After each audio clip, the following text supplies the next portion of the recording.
Hi, it is so nice to see some familiar, I can't see you now because you've all disappeared behind the veil of the light, but before that, there were familiar faces here, and thank you for being here. I haven't got to say hi to everybody that's here yet, so hopefully you'll say hi afterwards. All right, so yeah, if you've never met me before, public historian here at the History Museum, and I work, most of my job is running our CSTL Tours program, and we have almost 40 different tours all throughout the city. We've got almost 20 tour guides. It's a huge thing. We're now in our 6th year. We just crossed 4,000 people this year. Just this year. So it's really amazing. And so that's most of my job is taking people out of the museum and showing them the city. One thing we do not do, though, is ghost tours, right? Like ghost tours, a crime tour, those we don't do. And there are people that do great ones. And so I highly go out, seek that, because there are good tours like that out there. They're just not in our wheelhouse. I also do exhibits here at the museum. The Eads Bridge exhibit that is coming down in just the next couple of weeks. That was mine. So if you haven't seen that yet, I'm happy to hang out afterwards and talk about Eads. And then the next exhibit in the space right outside the door here will be the Forest Park exhibit that opens in December. That was an exhibit that I was the content lead for. And then in the spring, I have an exhibit all about the 1904 World's Fair Ferris wheel, which is an interesting topic because there are experts beyond it, they're obsessed people about that topic. So to take that on was really fun, and I was hand in hand with those people that love it. All right, so we are going to talk gateway ghouls. Some of the ghosts in here, some of the things we talk about, you may have heard me talk about before because I love talking about them and they're fun topics. I'm always trying to find something new, though, about them. And I'm happy to answer any questions at the end about any of this stuff. So I have to start, though, with a Halloween joke. Why wouldn't the ghost dance at the party? He had nobody to dance with him. I know. That's cute. So the talk today is we're gonna bounce around a little bit. So one, we're gonna talk about traditions. So Halloween traditions here in St. Louis. We'll talk about where did it come from, who brought it here to St. Louis, how does something so ancient get mixed up with the peculiarities of living here in this place. So we'll talk about traditions, and we're gonna talk about, and then we're gonna move over across the veil into a couple of hauntings. I have to give a disclaimer. We're not gonna talk about the Lemps today. So if you came here for a Lemp ghost talk, oh my gosh, there are people that know so much about the Lemps. So I give credit where credit is due. I can never know that much. And so I highly seek out the folks that love the Lemps. I can answer questions, though, about them. And then we will talk about eternal unrest, which is the idea that we, are put into the ground and we stay there forever. Not true, especially not in the 19th century. We were moving all over the place. So we're going to talk about cemeteries cemeteries removal, talk a little bit about death culture as well. Let's do it. All throughout the presentation today, the photos are all over the place. Sometimes it's headlines that I found, like this really, really fun one that was from the St. Louis Post-Dispatch about haunted to death. It was an article about people that were so frightened they died. Yeah, there's a lot of really fun articles out there about ghosts, especially from the 19th and early 20th century. They're all over, because that's really when ghosts are invented, right? Like ghosts aren't, the thing that we think of as a ghost is what shows up in the late 19th century. So, so we've got a lot of headlines, some images. Some of the stuff may not be easy to read for you, so it's just for vibes, just looking cool. And then I will talk about what's in that article. And then we have just some fun pictures throughout that we found in our collections, because we don't have any pictures of ghosts in our collections. So we should work on that. That should be a collecting initiative. If anyone has pictures of ghosts, send it our way. All right, let's get started. So our first one is one of those things I was talking about from a newspaper, and you can't really read it from there. All right, so we're going to talk about the origins of Halloween here in St. Louis. So Halloween, also called All Hallows Eve, is a tradition that's brought here by Scottish immigrants, late 18th, early 19th century, something that dates 2,000 years into the past, right? So it gets brought here, and it is something that mixes, Celtic culture, Roman culture, Christianity, and then St. Louis by the time we get to the jokes. So all that stuff gets gets bundled up. But in the mid-19th century, you see references in the local papers to Halloween parties. So at least by the mid-19th century, there's a culture of parties in St. Louis, reporting on who's at them and what they did. And then we have this one, which is a really fun story about the Scottish Club in St. Louis. And again, this is a mid-19th century story. And the article there says, the Scottish Club and a number of their guests will start this morning for Pilot Knob, where tonight they will celebrate the mysteries of Halloween. A glorious time is expected. So I found this little nugget, and I was like, what is this? So they're going to get on a train. They're going to go to Pilot Knob and celebrate Halloween. And so what they do, and so I was able to find more articles that described in full what they went and did. So this group, so they will dance the witch dance among the boulders at the top of the knob and indulge in other national amusements. I don't know what that is. The next day, there is a full history of Halloween. So the next day, they do this national amusements thing. The paper the next day says they give a full history of Halloween as it connects to Scottish culture, describes the excursion even better. And so the bigger article says, the special train left the Plum Street depot of the Iron Mountain Railroad. The Scottish Club appeared in the picturesque costumes of the Highlanders. All right, so we're setting the scene here. We've got a bunch of guys in kilts getting on a train. It lists the men who attended. Many of them brought their wives. It points that out. The train trip took 3.5 hours. Once they got there, they hiked the mountain in their tartan plaids, both the men and the women. Once at the top, they sang some songs, they played bagpipes, and they raised a flag. And then, it says, we descended in a frame of mind and stomach bordering on excessive hunger. They ate in Ironton, they did some athletic sports, they had some competitions, they bobbed for apples, did some more dancing, hopped on the train, and headed back to St. Louis by 11 p.m. They were on the train at 11. So that's a full day. It's a very full day of heading out to Pilot Knob just to celebrate Halloween. But there's one more piece of this, and that is that the article says, our party did not wait to witness the weird midnight scene, which the dispatch spoke of the other day, but our private dispatches inform us that a seance was had at midnight, and the Miss Sue P. Tureen was the fortunate lady who saw her affinity pictured in the shadows of the night, which gets us into kind of the next iteration of Halloween traditions. Oh yeah, this is one of the just fun photos that I have. That when you just do Halloween in our collections, we get this. All right, so these ladies here. So in 1875, there is a really great article about the connection between Halloween and being able to look into the future. So that lady that was on top with the, she's on top of the mountain and she's looking out. She sees her future husband. And that is something that's a big part of these Halloween parties that people are having. And so, and one of the things that the newspapers describe as what you can do on Halloween to see your future spouse. A girl will take a candle, go alone to a mirror, eat an apple, comb her hair until an apparition of her future husband looks over her shoulder. Yeah.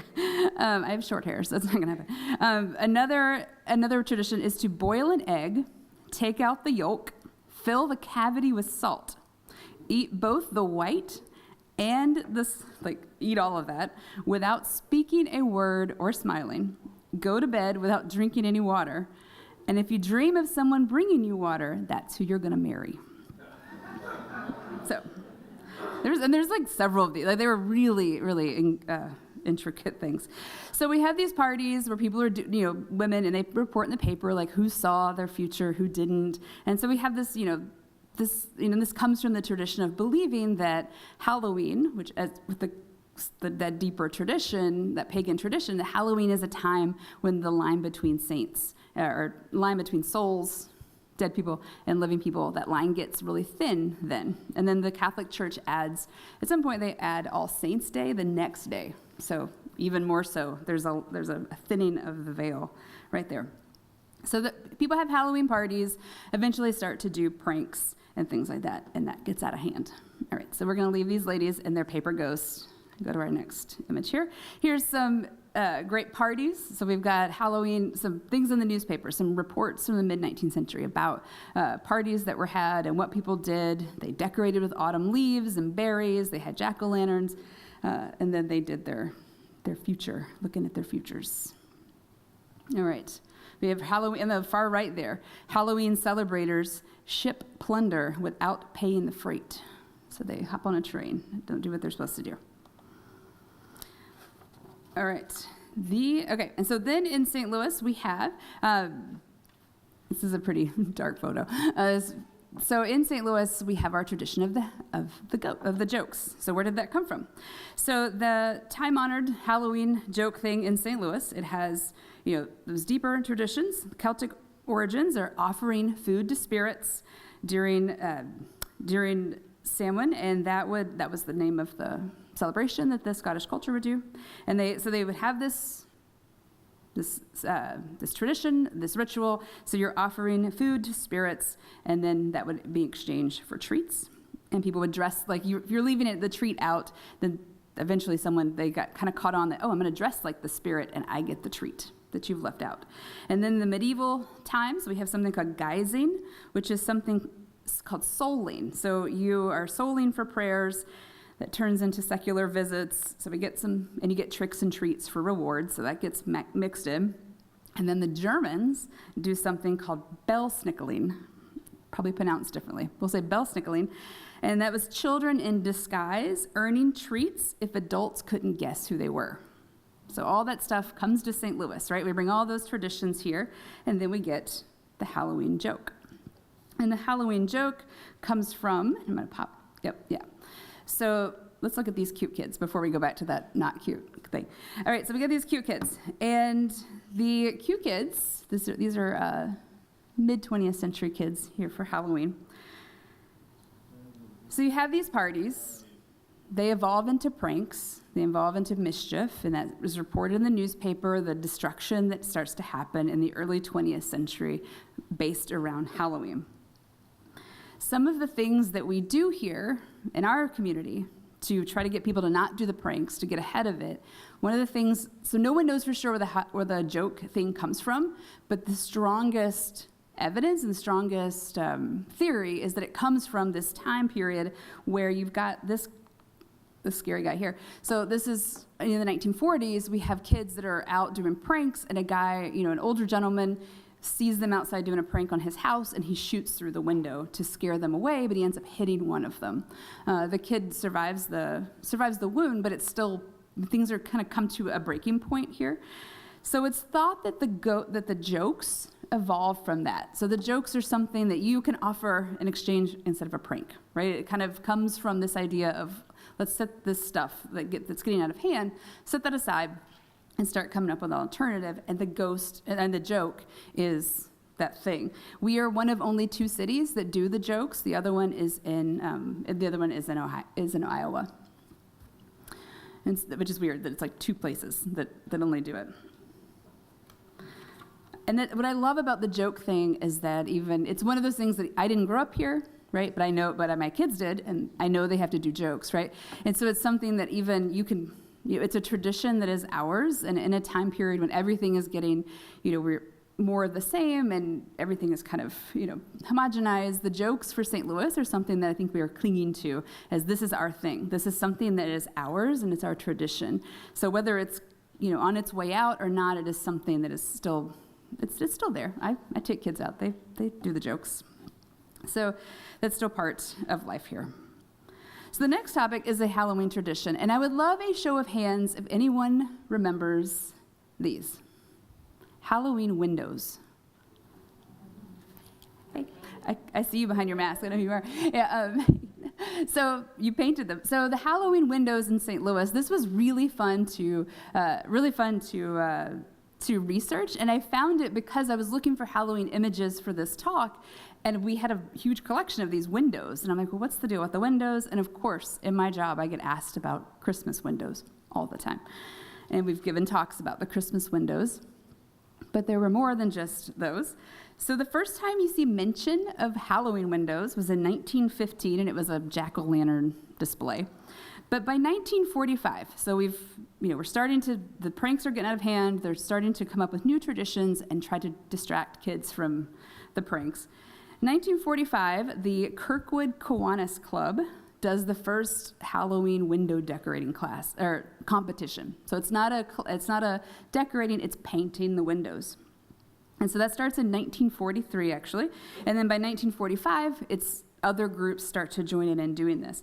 Windows are competitive. They were, not just products and scenes, but also painted things on there, like, she mentioned. But the articles do up front, even in 1945, they're talking about, hey, this thing keeps kids off the streets. So they come to downtown Kirkwood, they are not out in the street, and that keeps them from doing stuff. Instead, they're distracted to this. And it is advertised as a way to keep kids that were going to do soaping of windows. So it's a very specific prank that is being subverted here, and that's the soaping of windows. And it goes from Kirkwood, Granite City, and then suddenly everybody's doing it. So every business district in St. Louis starts to advertise a Halloween window painting competition. And so you start seeing it in Carondelet, all kinds of different ones in South City. And it becomes this thing. The last mention I can find is 1999. So if anyone knows of them happening after 1999, please let me know, because I can't find anything past that for some reason. And there were a lot of mentions in 1999 of some of these competitions still happening. So I can't imagine they all ended in one year. But again, I didn't grow up here, so I don't have that connection. And if it's not written down in a history book yet, I can't see it. That's where you guys come in. Tell me the stuff that's not written down yet. And these competitions are marketed. You can win money. There's little prizes. It's a whole thing. I found a really cute story about a kid who was driving to Maplewood Library to do a window painting competition. He's 12 years old. He has an accident. I think he's hit by a cation on Manchester. He's okay. But then he wins. They give him an honorary prize, and his name was Skippy. His name was Clyde Skippy, actually. And again, you can ask questions when we wrap up today, so please hold, if there's any, think about them, and I would love to see them. So these were some pictures that we had in our collection. All right, let's cross the veil over to the ghost part of the talk. If you have been to any ghost talk that I have given, you know I am obsessed with this. This is the Pine Street Specter. So the Pine Street Specter is a ghost. In today's St. Louis world, I get asked about the limp ghost all the time. That's a 20th century thing that I keep. There are people that are experts on that, and so I let them stay in that lane. I found my own ghost. I don't need the limps. I found my own. So in looking for other ghost stories, I found the Pine Street Specter. So we are obsessed now with the limps. We're obsessed with people ask about The Exorcist. There's a lot of things that we get a lot of questions about.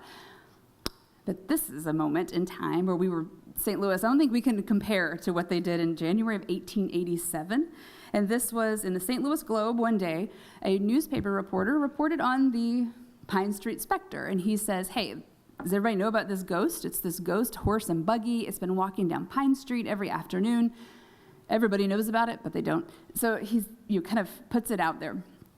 And he says, if you go there tomorrow, you'll be able to see it from this time and that time. And he has a whole story where he says he saw the ghost. He climbed on the buggy even, but there was no driver. So he has this whole big thing.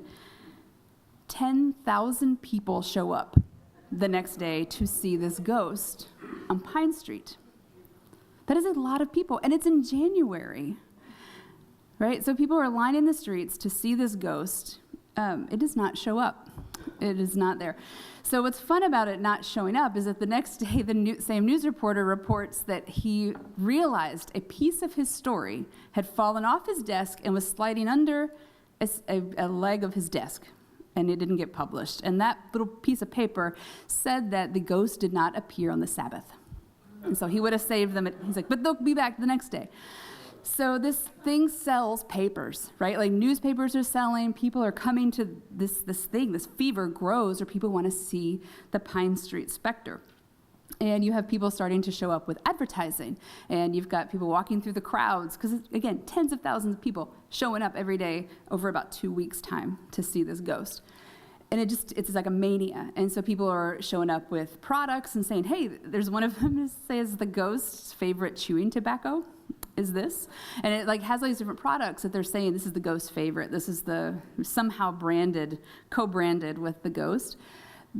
People, but that time, this section of Pine Street, which is a little bit west of Jefferson now, that chunk of Pine Street was a very wealthy area. And so you have people in the newspaper writing saying, enough of this, our servants won't come to work because they're scared of the ghost.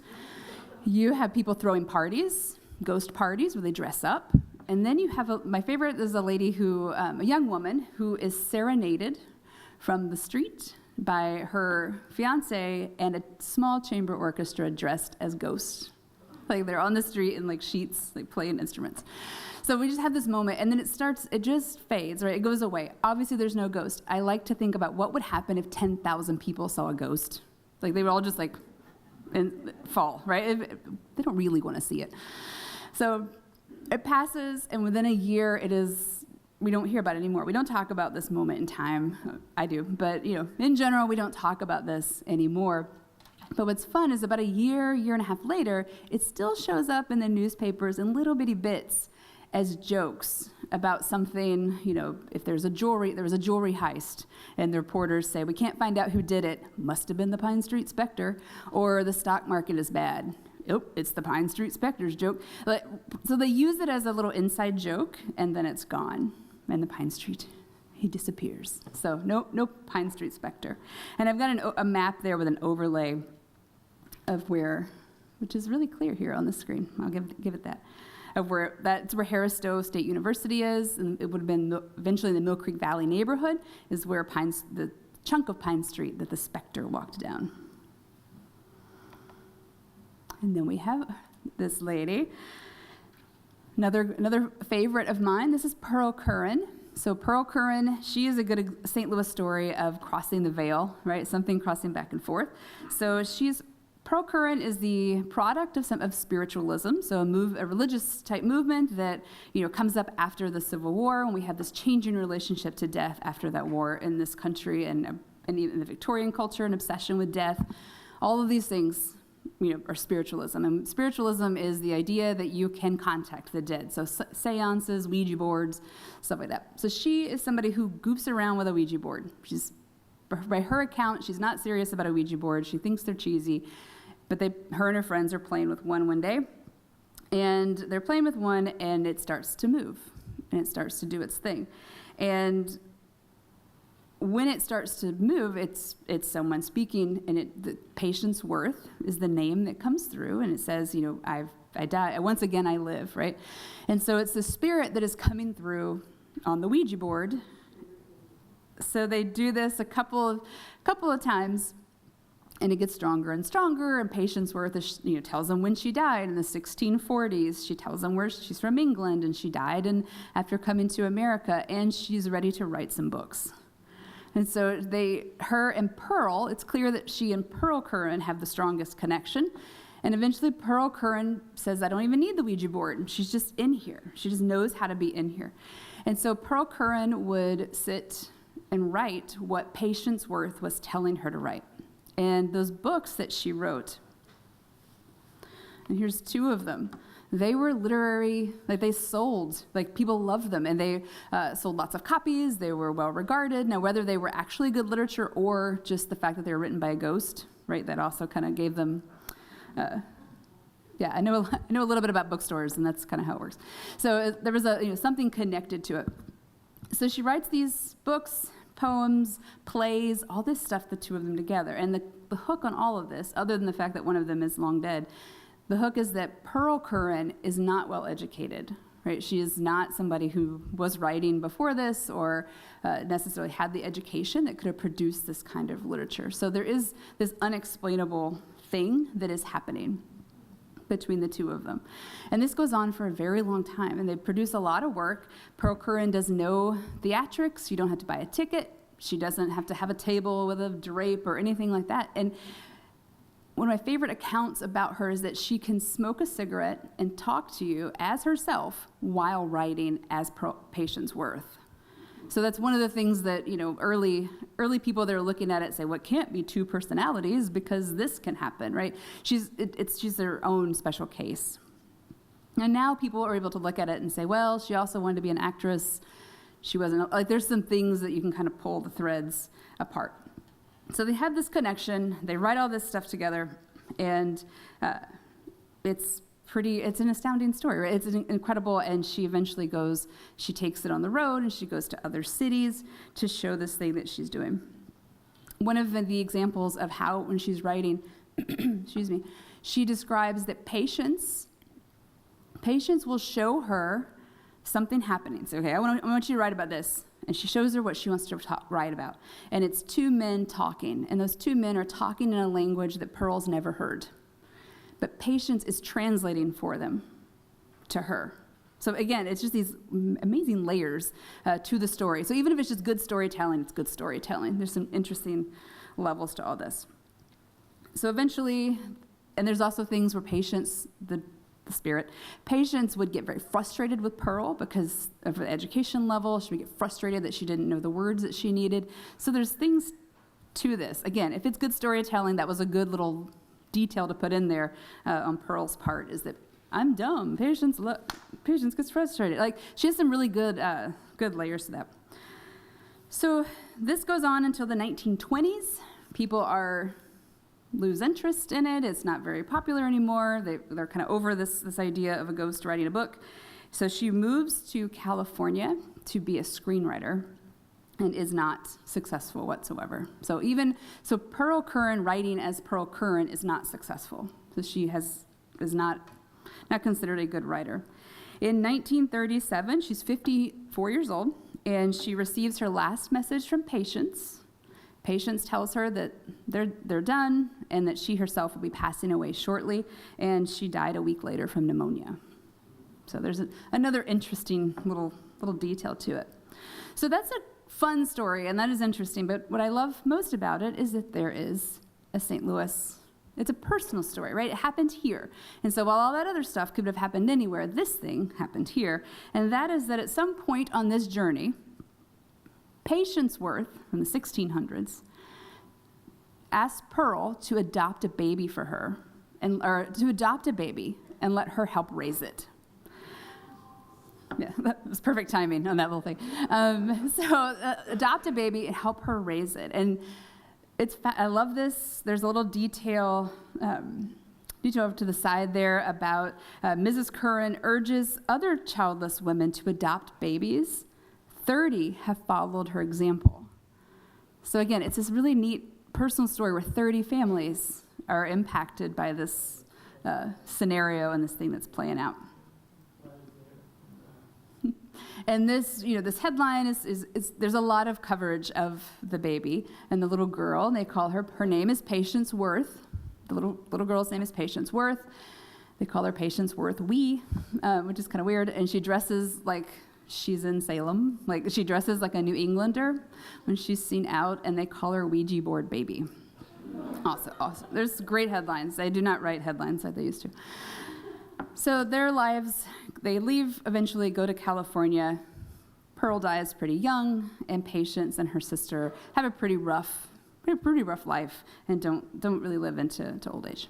So it's a darker story after this chapter of it. Right, so that's our ghosts, part of the talk. And now we're going to move into the last part. And I found this creepiest looking thing in our collection. So this is an Archie Halloween spin sparkler toy. So you would spin it, it's from the 1960s, and then little sparks would... Does anybody remember this? Yeah. So yeah, it looks really weird when you put it like this on this screen. So while Archie's hanging out up there, so we're going to move on from ghosts, and we're going to talk to, in the title, the lost cities of the dead, right? So we're going to talk about cemeteries and how they were moved, where were they moved to, and how that was normal for that to be happening. So the story of cemetery removals kind of really gets started 1849, right? 1849 is the big year, the fire, cholera, it's the big year, right? The city, leading up to then, the city had been growing and it had been pushing its boundaries, but they'd started to, in 1823, the city's board of trustees prohibits the burying of bodies within the city limits, And at that time, that was Broadway. So think of where old courthouse is the city limits, and you can't bury anybody inside of that limit. A lot of people were buried inside, but they had to stop in 1823. And they're creating little cemeteries all throughout, outside of that boundary. And the city had dealt with similar waves of disease before 1849, but in 1849, it's such a wave, right? It's 10% of the city's population, and they're all dying very quickly. It's not many weeks of cholera, right? It's a couple of days of cholera and you're done. And so they're having to deal with this, and it's overwhelming. So it's overwhelming the city both in terms of where to put all of the dead people logistically. It's just it's an issue, right? It's a thing you've got to solve. And also where to put them, because they didn't want to bring in more disease, right? So they weren't sure what was going on, so they didn't want to have them close. And so people weren't sure where the cholera was coming from. Maybe it's the bodies, we don't know. So they start to put things, they improve infrastructure, they start to put the bodies further out. Bellefontaine opens in 1849, which is really far from downtown. And so we have this thing is happening, and it's also the year that the core of the city burns down. That's a big moment. And that only led to 3 deaths. But those 3 deaths were not the problem. It's the 6,000 from cholera that were the problem. And this leaves a big impact on us. Regulated markets like Soulard Market, we have a sewer, which they didn't have before that. So we have all these big impacts. And then they had City Cemetery. So City Cemetery opens in the 1830s, where Benton Park is now. And City Cemetery absorbed a lot of those cholera victims. And so we've got cholera victims buried in City Cemetery. We have lots of cemeteries around town where people are being buried, and then the city starts to grow and push, and they need that land, so they start to move people further out. So some of the examples, more interesting examples of cemetery removal can be found in this little clip of a map. This is the street along the top is Jefferson Avenue. And then, so you're looking at Jefferson Avenue to the top, and then we're looking down east, down Cherokee Street, going towards the river. So Carondelet Road, which is Broadway. So that circle, the oblong circle in the middle, that is on Cherokee Street. So again, we make a lot of focus on the limps. That's fine, but they're like better stories, like a block away, a couple of blocks. And one of those are these 2 cemeteries. So German Evangelical Cemetery and Baptist Cemetery, which were on Cherokee Street. There are buildings there now because both of them were moved. German Evangelical Cemetery, those remains were moved twice. So they go from here, from Cherokee Street. The cemetery was condemned because it had a lot of standing water. That brings disease, not good. So they move the bodies out further west, down Gravois to St. Marcus Cemetery. Eventually that fills up. St. Marcus fills up. They start New St. Marcus, which is just up the road on Gravois at River de Pere. And that's fine. There's the 2 cemeteries. Over time, Old St. Marcus falls into disrepair. In the 1970s, the city of St. Louis takes over ownership of the Old St. Marcus Cemetery. You can go there now. It is a city park. By that time, though, there were only about 2,000 people that had perpetual care agreements, so their bodies were moved to New St. Marcus, and their markers, the headstones, were moved. But between 19 and 20,000 people are still buried at Old St. Marcus Park in the city of St. Louis. So it's an interesting example of how this shows up in the built environment. And the oblong circle to the right there says City Cemetery. That is where Benton Park is now. A huge cemetery carved out of the commons when they divided up the city commons. That's where City Cemetery comes from. Eventually, in the 1840s, they would decide, or 1850s, they would stop burying people there, and then they moved those bodies. And they didn't just move them. So here's a neat little overview of what's there now in place of these cemeteries. So they moved these bodies from Benton Park towards the Mississippi River, and they actually put them on an island at the foot of Arsenal called Arsenal Island that was big enough. We had several big islands that had each have their own stories. But Arsenal Island had a hospital on it, it had a vegetable farm, it had a guy living on the vegetable farm, and it had a cemetery. So they remove all of these bodies onto an island in the middle of the Mississippi River. This amazing drawing is actually from a New York newspaper, Frank's Illustrated, and they are covering this story of the island is starting to wash away. Bodies are starting to potentially wash away into the river, and so they're having to move them again. So they remove as many of the remains as they could and take it to Jefferson National Barracks. So then this is not a special story. This is just an example of things that that happened as our city grew. It was just a fact of life that this would be happening. I'm going to stand still while they make that stop. Okay. All right. So another good example, and one that people bring up a lot and ask me about, is Roosevelt High School. How many of you have ever heard that Roosevelt High School is haunted? Yeah, over here. So this is a common thing that I'm asked about, and the reason is that the reason people connect those things is that Roosevelt High School in South St. Louis is built on the site of a large cemetery. So the original cemetery, German Holy Ghost, also known as Pickers Cemetery, Old Pickers, they opened this cemetery in the 1840s. Several people are buried there. By the time it gets full, there's 30 to 40,000 people that were buried there over the years. By the early 1900s, there was so much development around that area that people were like, we don't want the cemetery in the middle of here. We want it moved just like the others.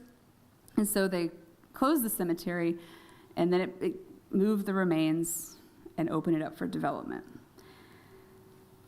So in 1916, when they moved the cemetery, men were paid $1 for every grave that they dug up.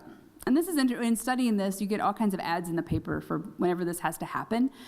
The economics of doing this is fascinating because it's cheaper to, like, they get $1 for every adult and 50 cents for a kid. Like, there's like this very straightforward, pricing.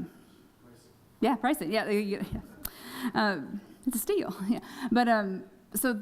There's a whole thing, and of course, up until a certain point, we're not being buried in large metal boxes, right? We are buried in wooden boxes, and we are not embalmed, and so a lot of times, those remains just become part of the ground, and so moving bodies is not the same as it would be right now with taking all the steel boxes and moving them. So $1 per grave that you dig up. It was a very rushed job. I mean, you get the money, but also you don't want to do it all day. So it goes pretty quick. And then the way the story goes is that the side of the original the original cemetery, half of it was for just normal deaths, and then half was supposed to be for diseases. And there's multiple versions of this, but one of the more interesting ones that we'll use for our talk today is that when they moved the bodies, they only moved the ones that were the non-diseased ones. And so the football field is actually the side where people were not moved. So, if that makes sense. So Juniata runs right through the middle of this property. And so to one side, those were moved. And they were moved to lots of different cemeteries. It wasn't all everybody going. People had a certain amount of time. They advertised in the newspaper, like, come get your people and take them where you want to take them. So that was part of life, part of the thing. And then there's stories about ghosts at Roosevelt High School because of the cemetery connection.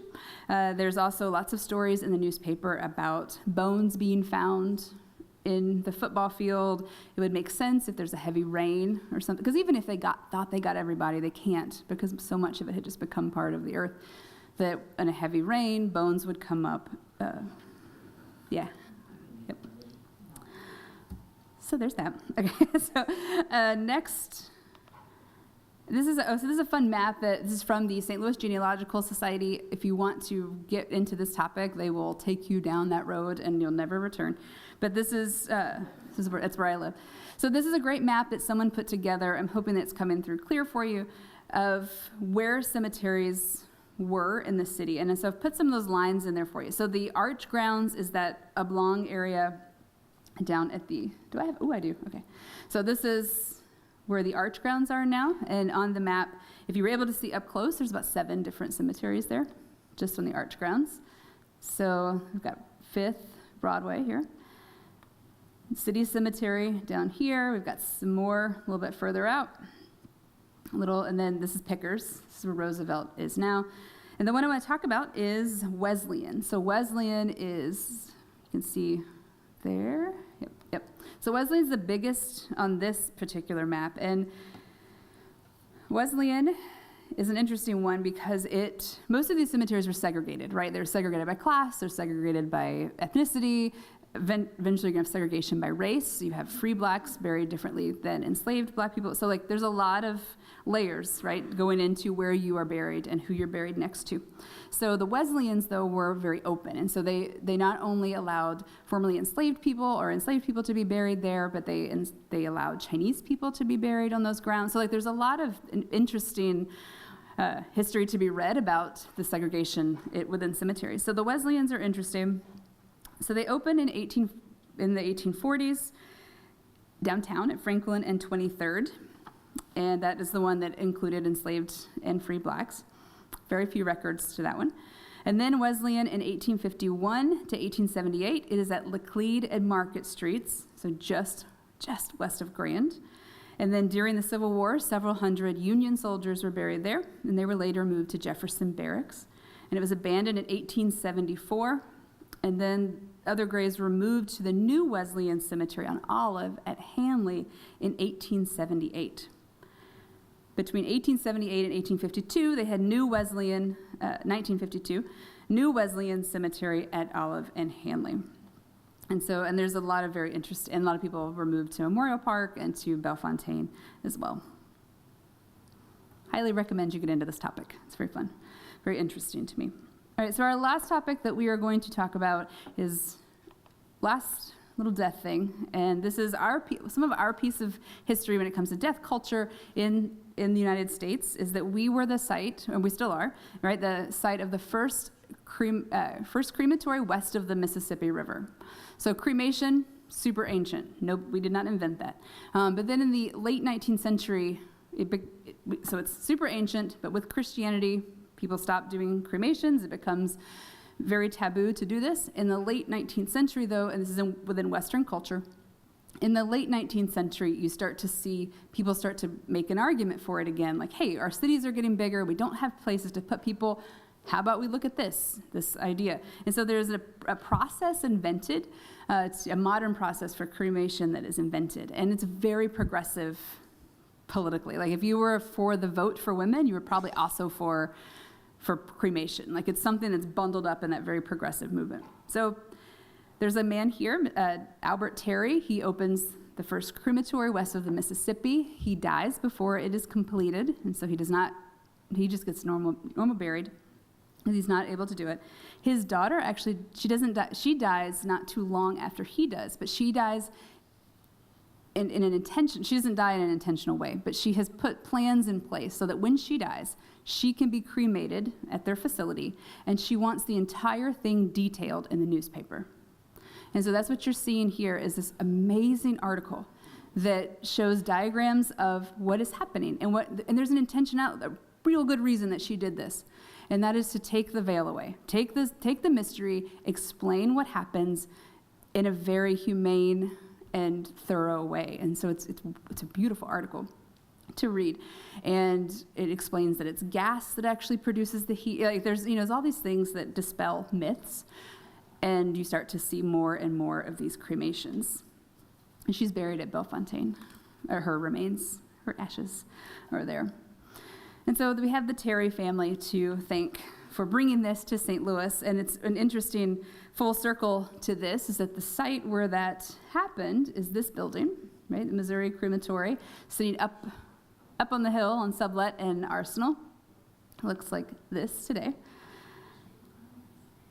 Yeah, so someone said, I just drove by there. Yeah, I love going to this place. We do take some groups here depending on the tour and the topic, and we meet with the people that own this now. So for a long time, it has not been used since the 1970s for traditional cremation, but there is a columbarium next door that you can visit with the beautiful urns and marble. It's a gorgeous space. It's right next door. But there is a young man that has purchased this and has retrofitted the original cremation where they're called retorts, the place where the bodies went. He's renovated that, and now they are doing like state-of-the-art or like new technology water cremation. So it's a kind of neat thing that in this very historic space, they're doing something so modern, and it changes the whole thing. There's rooms that you can sit with your loved one while this process is taking place. It's a whole thing that is very interesting. You should look into this change in death culture that we're starting to see, where people want to be more involved in this process versus being distanced from it. So next time you drive by on Arsenal and Sublette, and it looks super historic, and it is, there's also some really cool history being made still there today. All right, well, that is the end of my talk. How do we think? Yeah, good.